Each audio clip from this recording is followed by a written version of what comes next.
Hey there, wedding enthusiasts. Welcome to Bridal Hype. The podcast where we chat about everything under the wedding sun. No filter, all fun. That's right. We're here to laugh, cringe, and celebrate all the wild and wonderful moments that comes with saying, I do. From the latest trends that makes us go, really, to the epic fails that keeps us awake at night. We've got it all. So whether you're tying the knot, planning the perfect day, or just love a good wedding story, you're in the right place. Let's crank up the hype and celebrate the wonderful chaos of weddings together. Today we are mixing it up again and we'll be reacting to a few Reddit horror stories. We will laugh, gasp, and give you our inputs as wedding planners and maybe tell a few of our own stories. Oh, let's get into it. I can't wait. Okay. Are we going to ching chong chow for questions today? Bring it on. Okay, wait.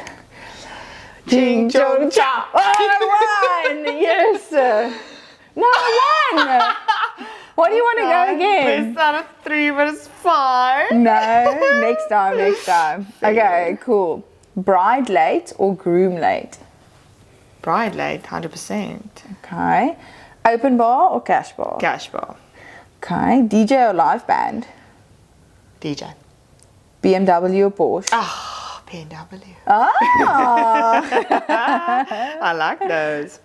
Big bridal party or intimate and small? Intimate and small. Canapes or harvest table? I like both. Canapes. Difficult one. Yeah. Lace or a plain gown? Plain. A navy or a black suit on a groom? Your navy. Okay. Moi. Cool. Right. Okay, I'm gonna start. This is one I got off Reddit. Oh. It reads, Brother's wedding in December in the Northwest. They had all the guests show up 2 hours before the ceremony with nowhere to wait, with no warning. As in, we did not have access to the church or reception building until the ceremony started. No seats, no protection from the elements, no bathroom, no food or drink. 2 hours, like an eternity. People dressed in their absolute best wandered on the lawns in the cold wind for a while before just getting back into the cars to avoid freezing while the wedding party took photos. We watched in our cars in the parking lot as they took photos around the grounds. Eventually, an hour and a half later, someone from the wedding party had to go car to car and tell people they could go into the heated church for ceremony.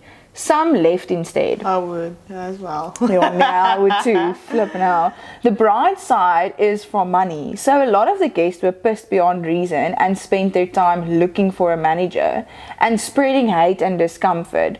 Groom's side hunkered down, stayed silent while polite and supportive, and built the foundation of a grudge that will never go away. Given this is also from the groom's side, he said brother's wedding. So he is from the groom, so it's his perspective. Yeah, anyway, the ceremony and reception were beautiful, but everything was tainted with a resentment for being disregarded like that by the couple. Everyone was pissed, but pretending to be happy and polite considering how much money it obviously all cost. People then got drunk, the energy got dangerous, we left before a fight broke out. Oh my goodness. It was crazy to learn they spent enough money to buy a house on their wedding. Well, this happens a lot. But didn't consider their guests enough to provide warm and safe place for their families to wait while they did their own thing. It made everyone feel like a pawn in their wedding game. That is really rude. That is really, really rude. But thinking from a planner side, don't we always think that maybe the venue didn't allow for them to put any structures up? No. Maybe the venue didn't allow, like we know the constraints we have And with the back-end ceremony story. with like a church that's only allowing you to be in half an hour set up before the ceremony starts. You have an hour for the ceremony, you have half an hour to get out. Yeah, they're otherwise they very overcharge you. They're extremely strict. There's really a lot of T's and C's that goes behind the scenes with things like that, and this might have been the case, hence not having X, Y, and Z in place. But there could have been an alternative. They could have been saying, please only rock up at the church a half an hour before. Don't sit there for 2 hours. No, logistically, that does not make sense. Or there was no communication with the photographer. Something there, I feel like, was a miss. Yes, 100% a gap in the communication. I agree. But with situations like that, go buy KFC and a waterkie. Make the best out of a very crap situation. Don't. Her family, like, my mom will die if I were to do that to my guests. No, same. But also, you don't address the F up that has happened. You leave it until a later stage. It's a sensitive topic. It's still their wedding day. Don't mess it up and spoil it by throwing your toys out of your cart and expressing your disappointment or how much it costs. So that is irrelevant on the day itself. I think obviously he read it this afterwards, so I think he just mentioned everything. But 100%. I do believe that obviously people were very sad about it. Yes, and I can upset believe. about it, and I can best believe so. I just feel like there was miscommunication, and it seemed like they didn't have a planner. But if they spent a house deposit on the freaking wedding, they surely could have afforded someone. Yes, but also maybe then again we don't know her side. We don't know her side. Maybe she wasn't allowed to put up anything, and that was communicated. But I mean, there's literally nothing you can do about the situation. But in any case, my story. So it goes. Go for it. This might sound petty or like something I should just move on from, but I just can't. My mother-in-law was always kind of off to me. I wouldn't say we had a bad relationship, but she wasn't very welcoming or interested. When I got engaged, she didn't seem very happy for us. I didn't include her in wedding planning much because we weren't that close. My mother-in-law's mom asked me to do so, so I included her in 1 or 2 things and she didn't speak the entire time. I stored my dress at their house. Father-in-law said it was okay. Then I got the call a couple of days before the wedding that she had cut the dress into 1,000,000 pieces. I will die. I literally felt like I was going to throw up. In my mind, no one could be that evil, and the dress was fixable, so we went over there, and no, she legit cut it into 1,000,000 pieces. I really think if my husband didn't hold me back, I would have fought her. Rightfully so. WWE Smackdowner. Whoa.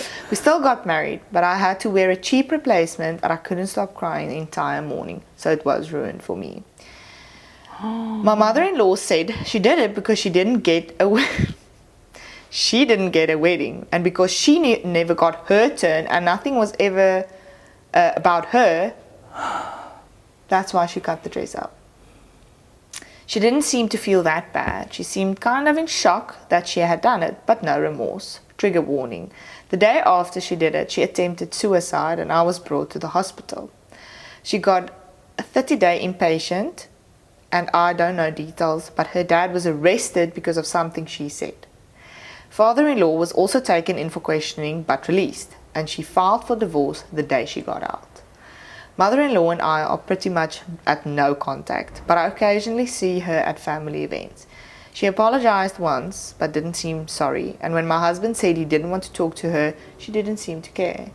So it's not like she was just backing up her poor little boy. She was mental, obviously. She no longer talks to my husband or her daughter, but like I said, we see her occasionally, and I've heard she was in intense therapy for about a year. She just got engaged, and the ring is huge and gorgeous. The guy seems perfect, and I'm just so overwhelmed by how much I hate her and how angry I am. People keep saying it wasn't her fault, that she was sick, but I'm at the point where I don't even care. She should go cut her dress up because she's now also engaged. What in the actual? I don't know what I would do. Did she plan it? Did she think about it? Was it an impulsive decision of, I'm going mentally crazy, I'm just ruining your day because I never had mine? People How are selfish. like that. Yeah, but No. people are like that's just the yeah, anyway, this one hits home a little bit, but anyway, That's crazy. it's insane. I don't know what I would do. Like, I'm in the beginning phases of looking for a dress for myself, and it's it's already overwhelming Yes. just thinking about, and I have no idea what I want. So many women do dream of this beautiful dress and have an idea. I have no idea what I want. So I think being a bit open-minded will help. But if I find that perfect dress and my mom-in-law cuts it up, You're given- immediately attached to it. exactly, and given just my background, my mom-in-law also didn't have a wedding. So imagine I stole my dress with them and I don't know what I would do. I would physically attack her. That is ridiculous. That poor bride's day is ruined. Doesn't matter how beautiful everything else was. No, That the is the one substitute thing that would was never- supposed to make you feel extra special on your wedding And the day. substitute would never live up to the standard of your first chosen perfect Yeah. dress. And where was the dad in this situation? Well, he know- was the one that said that they could store it there. Exactly, but where was he when that took place? How did he not stop her from ruining it to That's the why extent? I'm asking, did she plan it? Was it an impulsive, crazy mental moment? Did he wait for him to leave the house to do it? Like, I don't know. It sounds like there's some more story behind Sounds like it. someone I do Something not want as my fishy. mother-in-law. I would not want to plan a wedding where that drama has taken place. No, for sure not, because what would she do to you? She would sabotage your whole program or something. I don't No, know. She would crazy. start putting the cake on fire. I don't know. Set the venue alight. Oh you don't my know. goodness. She's up to, like, she can cause damage. No, I had no. mom-in-law drama with planning, but Yes, that we all just- had. That's part of it. Everyone always asks. specifically the groom's moms. But yes. anyway, Do you it's just what it is. have bridezillas? And then we're like, no, it is the mother. the mother of the, Mother bride, of the bride or and the mother of the groom, because they want to relive their second Special wedding, or days. if they did not have a wedding at all, through their daughter or their son's wedding. which Weddings is back in the day weren't No. like what we have now. So obviously the luxuriousness of it and the beauty of it is Yes. so much more extravagant than what. I mean, my mom got married in the church hall, well, in the church, and then they had a cake and tea in the church hall, and then went to watch rugby the afternoon at their home. Like, it's plain and simple, and she loved it. Like, Yeah. and she's got beautiful Minimalistic. photos, very minimalistic, very orange flowers and stuff. It was fine. It's what they wanted, and it's what, like, they loved every bit of it, so it's fine. But it wasn't what we had now. It wasn't that extravagant thing. It wasn't this whole flair. It was very simplistic. So I do believe there's some element of that where, they can join in on this.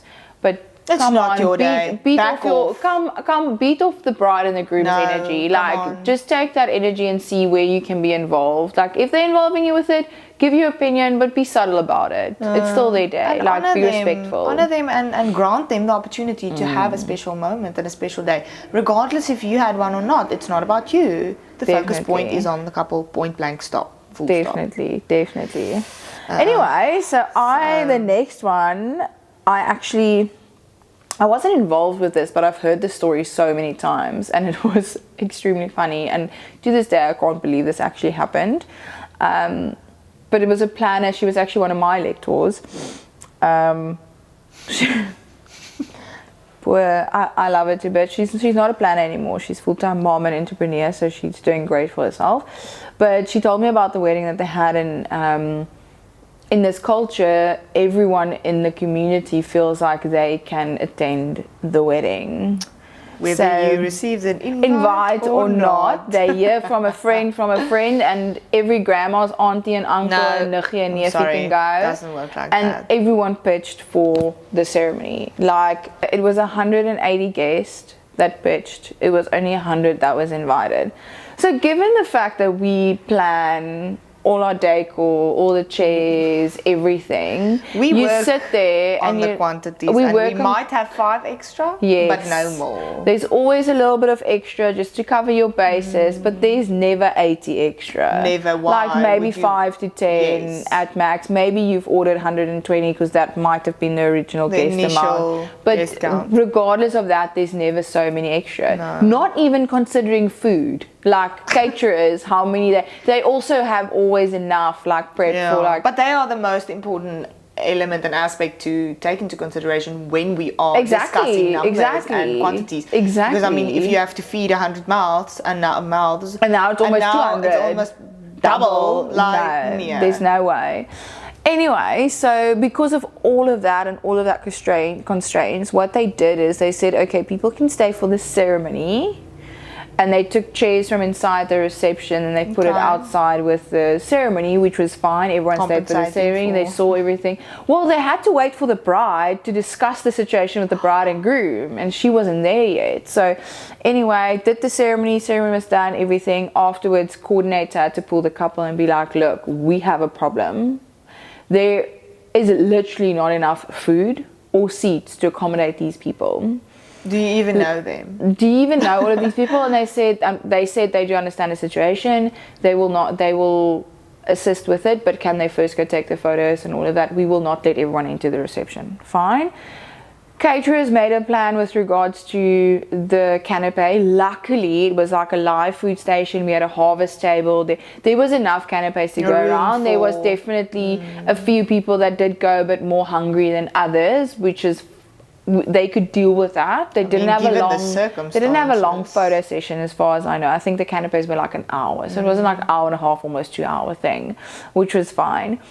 But which did drag the canapes to 2 hours is the bride and the groom had to stand next to the planner on a little like podium or chair or something in the front of this crowd, calling people by their name one for one nee. to enter into the reception. They were the only ones that was allowed in, like a and the VIP ones list. that exactly, and the ones that was not a called, the couple had to go to and say, sorry, unfortunately you're not allowed to stay for the reception, and they had to leave. Excuse me.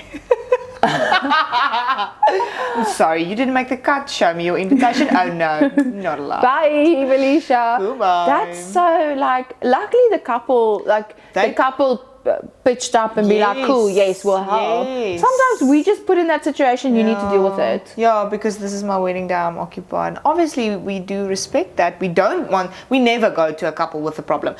99% of the time, if sort it out something happens, before. we will sort it out, and they won't even be aware of anything that's Or going on. if it's something that they just need to be aware of, we just go like, "Cool, this You happened. choose We the sorted it perfect out. time. This we've done." Yes. Just so that you are aware of it. Oh, okay, cool, fine. Yeah, They go you on choose with the their perfect day. moment to which you can inform them about the situation, but Yes. never ever with the nitty gritty problems that might arise, which do Yeah. happen. Yeah, exactly. No, exactly. But yeah, that was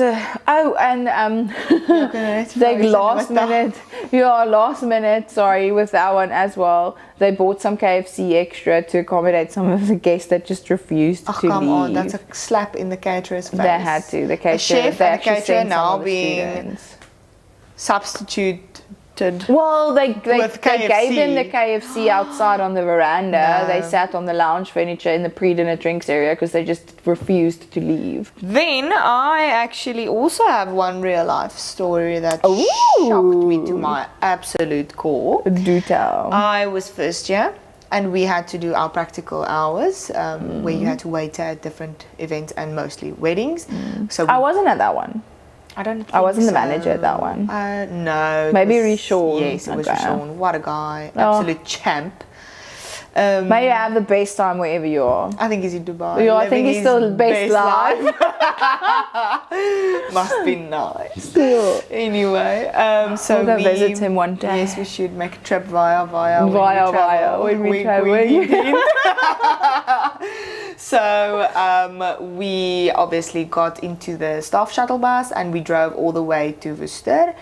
Yes, and then we arrived and it was beautiful. This venue is spectacular, so we were excited obviously to work there, seeing this venue, seeing the premises, the team involved. They were incredible, and we did our part, and then later that night the groom got so drunk, like from off of his face drunk, and he actually kissed the maid of honor.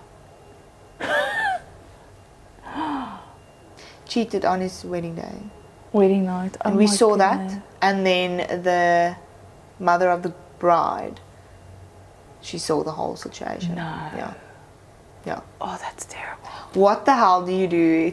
It's I run away. Bye. literally, You're on like, your own. I mean, we you were dig booked your at- grave, lie in it. Like, we were booked until 3:00, and I think the wedding ended at 11. Because what now? You can't get any sort of communication from the groom. It's done. Was there any repercussion in terms of like any fallout that happened? So Yeah, so the did the mother-in-law- mother immediately go to the bride? She firstly spoke to him. She took him here with at his the collar. and we saw she had like a massive argument with him, and the maid of honor with her as well, because this girl Is the best friend of the literally bride. grew up with the bride. You don't choose a maid of honor just somewhat Off the whim, yeah. You need It's to have a someone that special means bond to with you. that girl for years, and you what I have needs to goosebumps go just through thinking your about mind it, to be able like- to do that. What makes it okay? In what world? So yeah, then they had a massive fallout, and obviously us being the first year staff, they wanted to protect us against seeing all the bad side of Drama. it. So So they you- took us away to the back, and we had to literally wait to see if the wedding was going to continue or What's the not. planners? I can't Do you remember. know? No, I can't remember. It wasn't our own company planners. No. Goodness. So then I think we wrapped up. Obviously, we did break down a lot earlier, but we still left Worcester at like 2 o'clock in the morning. Oh my As one does. goodness. In a one staff does. shuttle bus. In a staff shuttle bus. Yeah, well, the shuttle was obviously Fun times. the shuttle was obviously booked for a certain time, knowing that I was the one that like scheduled and planned everything at that Yeah. stage of the game. Yeah, so there was thank you, probably a Lesma, for pre-booked. scheduling me on that one. I didn't schedule you. That was definitely not me. No, I'm joking. I just needed to say how many students per Yeah, I'm place joking. where we need to be at. But anyway. Okay. Oh my goodness. Wow. I cannot believe the stories out there. Well, there you have it for today. There are many more, and we can't wait to share them with you. But for now, I think I'm still I'm in shocked. shock. I need a flippin' shot of tequila now to go. Let's go have an Aperol. Let's get hyped. On that note, stay hyped. Thanks for tuning in to this episode of Bridal Hype. If you enjoyed the episode, please subscribe and leave a review. Join us on social media to share your thoughts and connect with our hype community. Be sure to catch our next episode. Until next time, Keep the hype alive.